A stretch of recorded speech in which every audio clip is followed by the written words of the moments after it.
And You still good? under the weather. So we're gonna bring you our first under the weather Mm, non-power hour episode. I believe we're at episode 7, and it's a very big week. Probably one of the most important weeks that we're gonna do on this show all year. And it's the best time of the year. Conference championship games. I'm not talking about Christmas. yeah.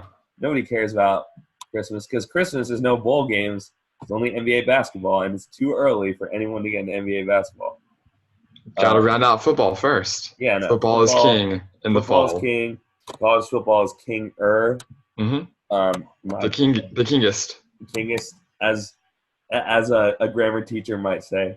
Hmm But in case you're new to the show, I'm Garrett. I'm Garrett. G Lash Cash.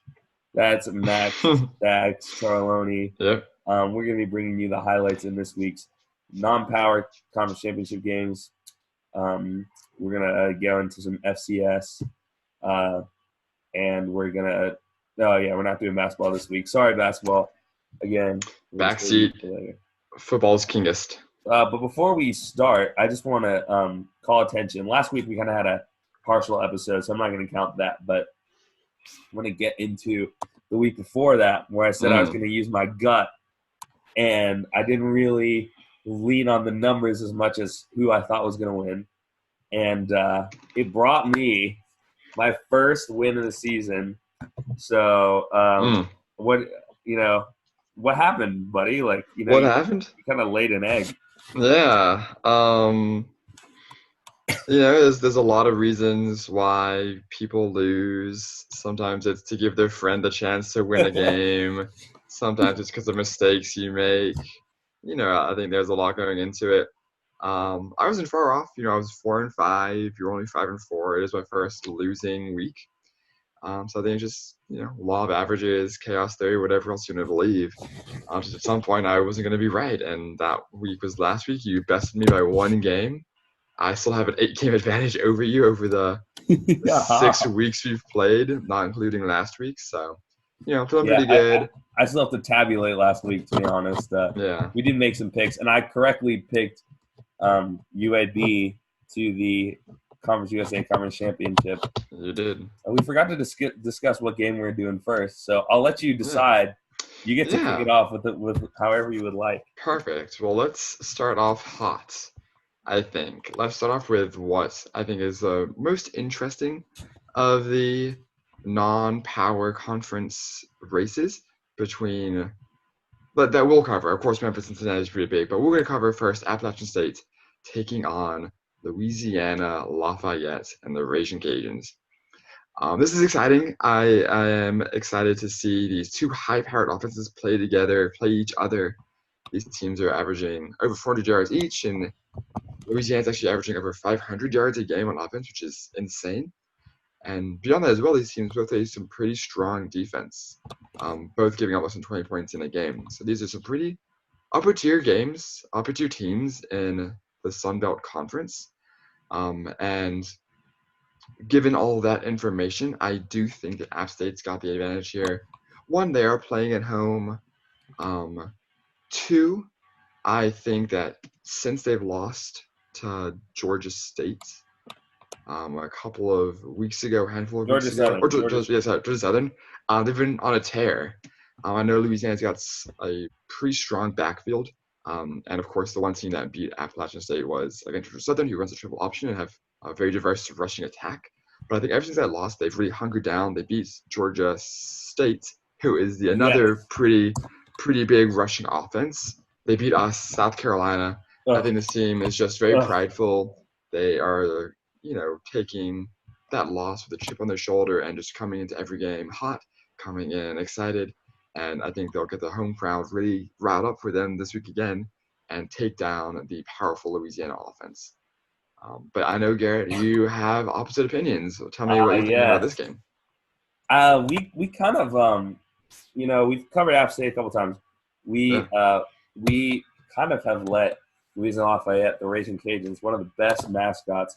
If you look at their even their like little text mascot, I guess, the apostrophe is a little chilly. And Raging Cajuns is pretty Yep. it's pretty chill. It's pretty chilly.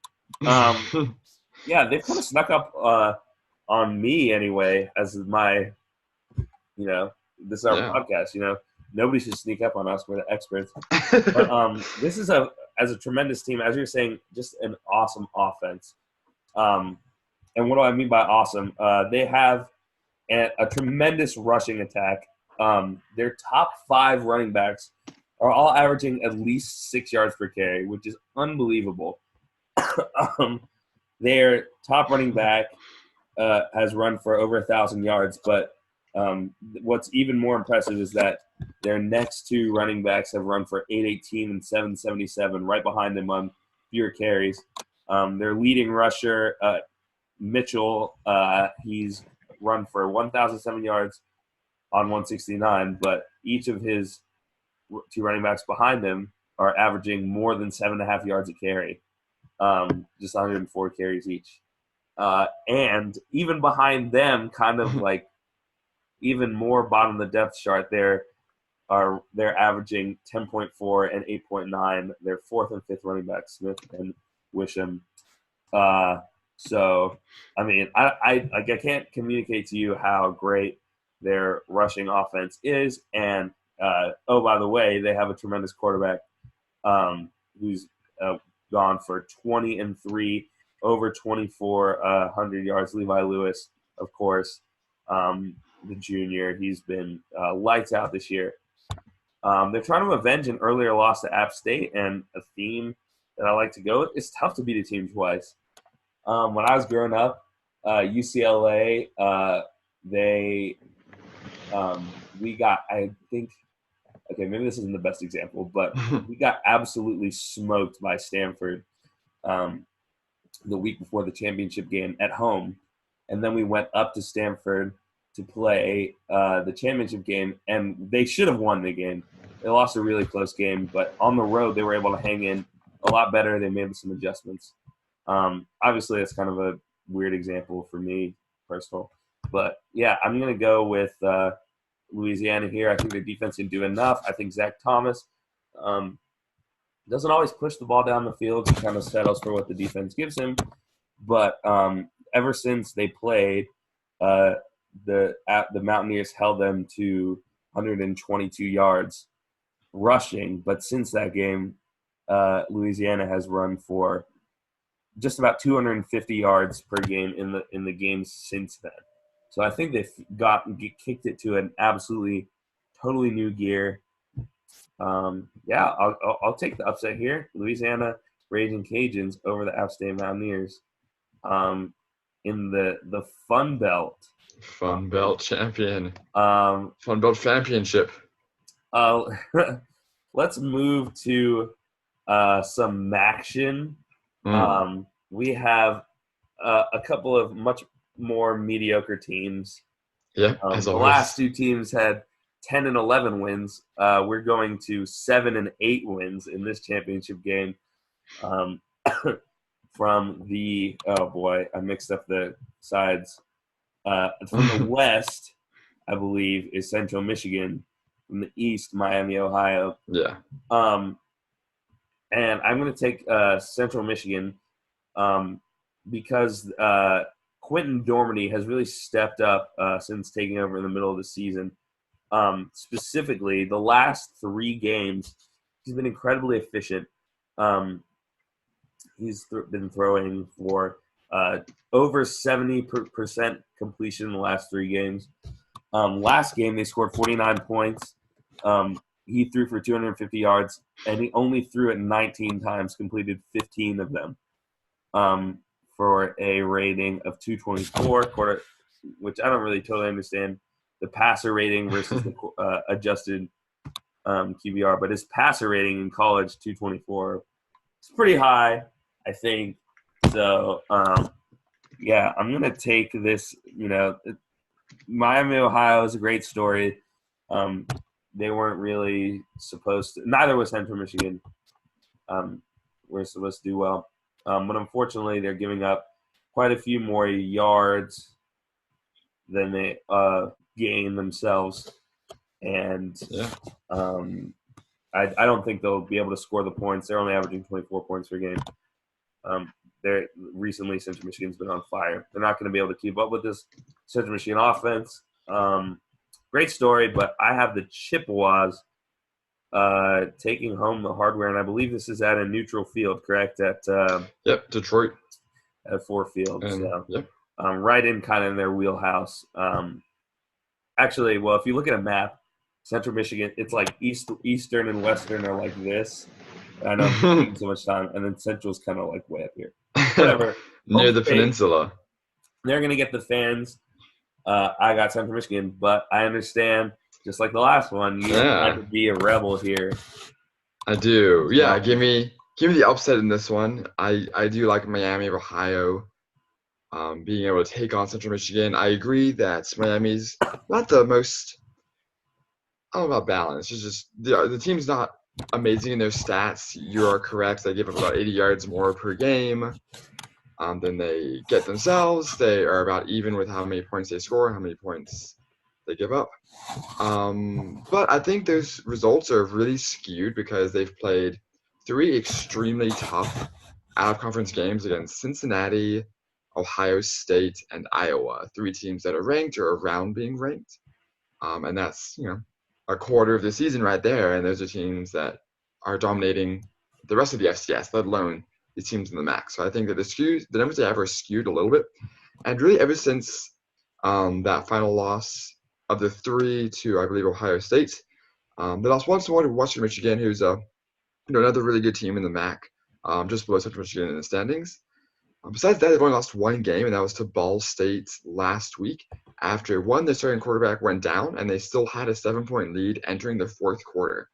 But for whatever reason, the team, mostly because the starting quarterback was taken out, they didn't score a single point in the second half. They were up by 20 points or 14 points entering the half. Just the team sputtered to the end there. And I think that should their quarterback have been there and Brett Gabbert, he had a very efficient game before being taken out. He was 6 for 8 for 116 yards and a touchdown.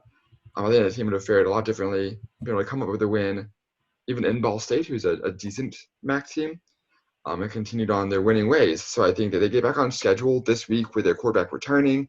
I think they just had a really strong showing against other MAC teams all year, and they'll find a way to avenge that bad loss last week and come out on top this week over Central Michigan. So, is he definitely coming back? Because I read that he might be coming back. Okay. I thought he was active for the game. Okay. And, although he's not anything special, I think that just that leadership that he's had all season will help guide them through it. But my understanding is he's coming back. He's active. But that's certainly going to be a big we'll have deal. to see. Yeah, absolutely. The team clearly was not very good without him. Right. But, I mean, definitely could be set the tone. Yeah. 2 freshmen, I mean, next year they could be a real force. Yeah, absolutely. So, yeah, give me the Redhawks.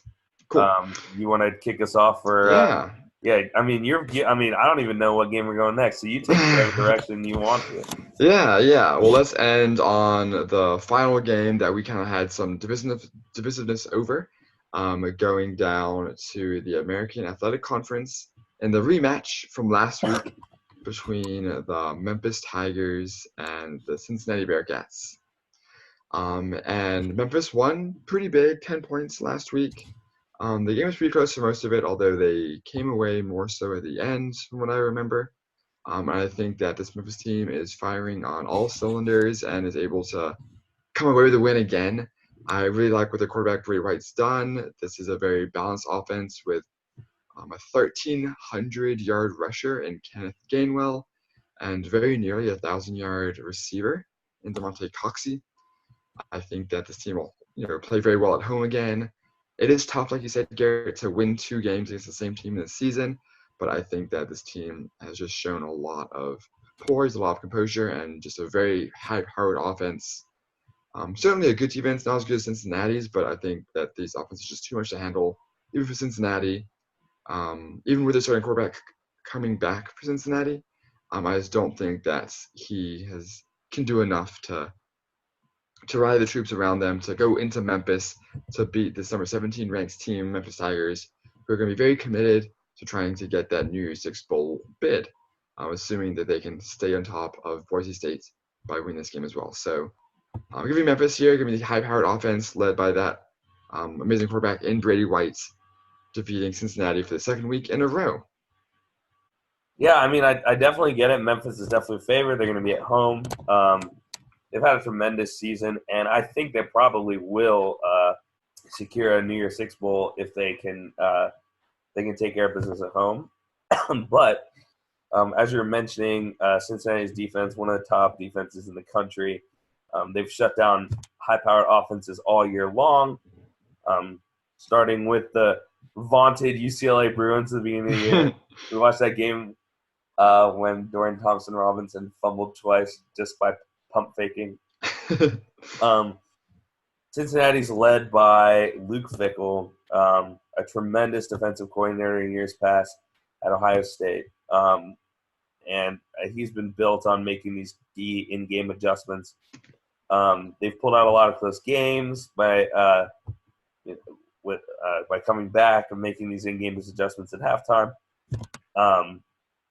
So it's all going to come down to those two high-powered offense versus the stout defense, the unstoppable force and movable object.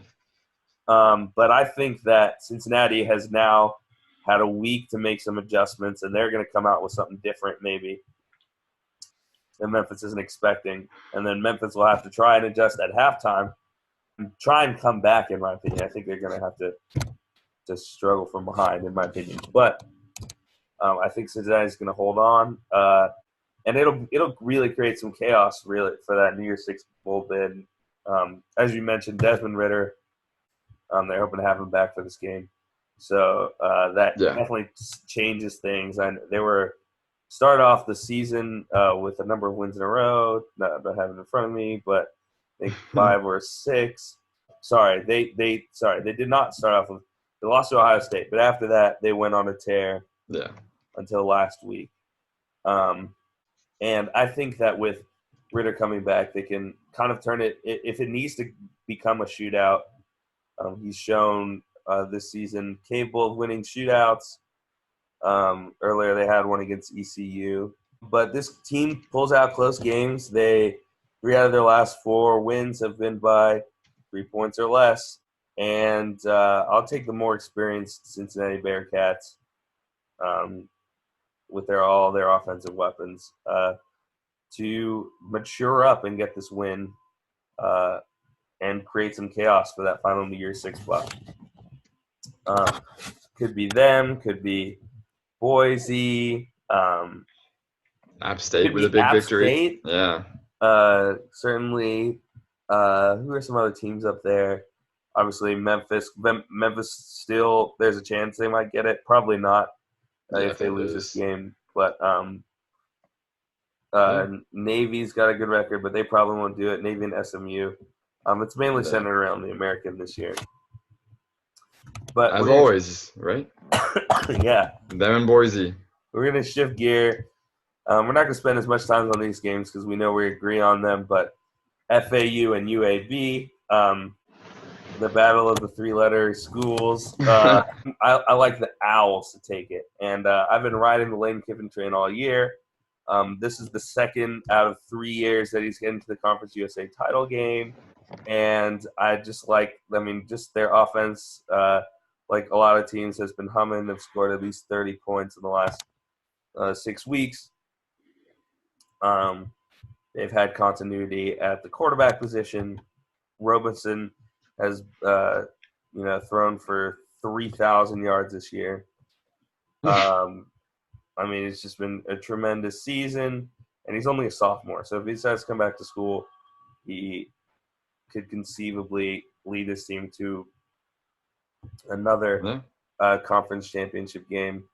They got the job done against Southern Miss, a strong team. Last week, Drew Robeson, he's thrown for over 3,200 yards. And last week he kind of, had a strange passing line, as we just talked about, that he completed only 8 passes, 3 of them for touchdowns. So it's a little bit of a concerning thing if he's not able to shake that off. But I think Max and I are on the same page here. Lane Kiffin might be taking a job in the SEC soon. Ooh. Maybe Arkansas, maybe South Carolina offensive coordinator. Yeah. Anything to add? Yeah, nothing super major. I think the biggest difference between these two teams is that FIU has some pretty good wins and UAB just doesn't. They've won a lot of games. They've both won 9 games, but UABs have been largely against teams that either aren't good in the first place, or have been against teams that, like in Louisiana Tech's example, lost a starting quarterback. In North Texas, Mason Vine's not the season that you're supposed to have. I just don't think this team has shown enough poise, enough promise against good teams to have much of a chance even of beating FAU. That's really it. There just isn't a good team. They've got a good defense in terms of the game, the points, and the yards they have, but I just don't think it's against anything. And Florida Atlantic had one of the strongest performances against Ohio State all season long. They scored 21 points, which is tied for the second most. Tied. Guess with who? Can you guess? With who? Well, I know they lost to Michigan because Michigan scored like 30 on them last week. Michigan scored 27. Yeah. Despite getting blown out last week. But who also scored 21 points against Ohio State this year? Against Ohio State. Oh, sorry. They scored 20. Yeah, sorry, 21. They scored 21 points. I'm going to take a stab at Rutgers. Rutgers is the answer. It was. I somehow knew that. Yeah. They lost 56-21. Yeah. Nice. A couple weeks ago. So, the Rutgers, they didn't make a bowl this year. They didn't win but 2 games. So do you want to set us up for the Mountain West? Yeah, of course. The granddaddy of them all. Yes, the Mountain Best. The Mountain Best. This is a matchup we pretty much saw coming as well. Hawaii going to take on Boise State. Again, this is something that we both agree on pretty well. Boise State's a much better team all around than Hawaii. Hawaii's got a pretty spectacular quarterback in Cole McDonald. He was definitely like a kind of dark horse Heisman contender. He's had a great season, but maybe not as efficient as he would have liked, or his stats worthy, stats gaudy to put him in that conversation. And they've had a great season offensively, but unfortunately where it's come the shortest, come down the most, is defensively. This is a team that just can't stop either offenses too well. Again, unless they're pretty bad, like in the case of San Diego State or UNLV. Yeah, they had that clutch win against. I watched that game, and I told you that Hawaii late at night on the islands, but this game, of course, not late at night and not on the islands. It's not. No, it'll be in Boise on the blue fields of Albertson Stadium. Yes. Yeah, so I don't think Hawaii's got enough defensive aggression, stoutness, whatever, to keep the Broncos down. Brock Brown's had a great season for them. They've won every game he started. The one loss, of course, was when he wasn't playing. So I think Boise is too overmatched, too overpowered, and Boise State's too overmatching to Hawaii, and they'll come away with a victory pretty handedly. Yeah, I agree. I think that if you look at Hawaii's games against the 2 ranked teams in the Mountain West, I don't know if Air Force got ranked in the CFP poll, but they got ranked in the coaches and AP poll. Anyway, those 2 games ended 59-37 Boise State and 56-26 Air Force. So I think it's going to be a similar type game. I think Hawaii is going to come out. They're going to make this a closer game, I think, than a lot of people realize, just because their offense can single-handedly keep them in games. But I think in the end it's going to be a 14 to 17-point game, something like 49-35 or 49-32 or 31 or something like that. So, I'll go Boise State there. And that concludes our FBS championship games this weekend. As our final closing segment, we're going to quickly preview some of the FCS games. Last week, There were the FCS playoffs started. The unseeded teams took a swing at each other, and now we have 16 teams left. Personally, I think this is an awesome way to Yeah, become a champion. I think absolutely. the FBS someday, maybe, we'll get to this stage. Screw bowl games. Yeah, But when we were talking, Max, we kind of noticed how dominant the Big Sky Conference is. yeah. So, yeah, I mean, just kind of quickly getting into who we think's going to win. I'm pretty much going with most of the favorites. There are how many seeded? I believe there are four seeded Big Sky teams. Yep. There are two from the Missouri Valley, including an inter division matchup. I think Northern Iowa could pull the upset against South Dakota State. Mm. They kind of in the last few seasons kind of go back and forth with regard to who wins in the playoffs and stuff like that. They got blown out earlier this season at South Dakota State, but their 4 losses this year have been to 3 of the top 8 teams in the FCS and to Iowa State. So Jeez. this is a very tough team, and they're actually ranked number 6, higher than their opponent at South Dakota State. So I think they might get the win. The other game that I think might be close, Kennesaw State, out of the Big South Conference with 11 wins. 10 wins in the regular season, I guess. And yeah, they only have a loss to Kent State and Monmouth, their divisional rival, Yeah. the conference rival. They got the win on the road against Wofford last week, and I think they might keep it going. Weber State has had a great season. I don't know why. I watched Weber State lose a game to Maine last playoffs, and that's Nice. kind of fresh in my mind. I think they might blow it again. Max, you have There you any go. insight into this week's games? Yeah, nothing much. I agree that it's impressive to see how well the Big Sky does, having 4 reps out there of the 16 teams right now. But the game that I was most interested in is the one of Monmouth taking on James Madison. Because I think this Monmouth team is a very, very stout one, a very solid one. I think they can make a lot of noise in the FCS and potentially challenge the defending champions and the juggernaut that is North Dakota State.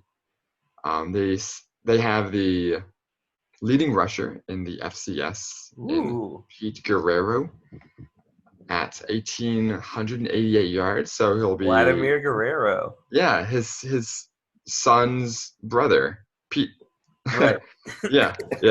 One's crushing the diamond. This one is crushing the gridiron. Nice. Yeah, but this is just clearly a very good offensive team. He'll be looking to eclipse 2,000 yards in the season this week against James Madison, who's another very solid team. I think really whoever wins this game can have the inside track to the finals to take on North Dakota State from how I believe it'll map out. But I do really believe this Monmouth Hawks team can do that. They beat their divisional rival in Kansas State pretty handedly. Their other loss was to an FCS team, or FBS team, excuse me. And then I believe as well to Montana State, who's a pretty solid squad as well. So this is a team that's tried and true, but has won some pretty big games already. I think their quarterback, Kenji Bahar, has been very efficient as well of late. They're riding a pretty hot win streak. They beat Holy Cross last week pretty handedly. Although they weren't a great team, I see them continuing to roll, beating the solid James Madison team, and taking some momentum further and further into the playoffs. So I'm going to highlight the Monmouth Hawks for you. The Monmouth Hawks, they're kind of avenging that one season when they were like good at basketball, but they didn't make it into NCAA tournament. Yeah, 2-3 years ago. Still for sure. My heart. Yeah. But yeah, they're doing it for Monmouth Hawks everywhere. Chris Hogan, Monmouth alum, played on their lacrosse team, played like one season of football. Okay. Yeah, facts. That's a fun fact of the week. There you go. by my random trivia knowledge. But Naturally. we hope you've enjoyed this episode with us. Please, if you have friends that like weird things like us, please refer them to our podcast. We're trying to grow this. We're selling merchandise soon. Yeah, we maybe. are. We're coming out with a logo, maybe. Okay. Yeah. Garrett's been cooking in the kitchen. I put them in the. I sent them to you. Okay, great. But, yeah, we're gonna keep doing this every week. Next week we're gonna get into some bowl game matchups. We're gonna continue with the FCS playoffs. We might get back into basketball a little bit. But yeah, it's gonna be great. Message us with what games you want to see us cover. Yeah. Hit us up on that Twitter for you. Yeah. We take requests. We're lovely people. Yeah, is there a small school of the week you want to highlight? Right, like Monmouth. Yeah. So what are some of the ones that you've done?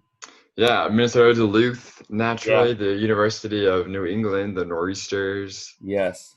There's plenty. Maybe there's a big upset, like Furman almost beating Auburn today. I believe they lost. They did? The final score. Yeah, I was trying to keep track of it. Oh. Yeah, pretty sad. Dang it. They went to overtime, so they hung on for as long as they could, but I believe in the end, yeah, they lost by 3 points. Oh, damn. Yeah. Next week. Couldn't hang on. All right, well. Choked. Poor Furman. But, yeah, I was trying to follow that too. I saw them kind of blow it little by little. It's okay. Plenty of upsets already in basketball. We'll cover some more of those next week. That's right. And we'll get back to our small school of the week. Yeah. We'll get back on that grind. So for Max, this is Garrett signing off. See you next week. Bye, friends. Bye.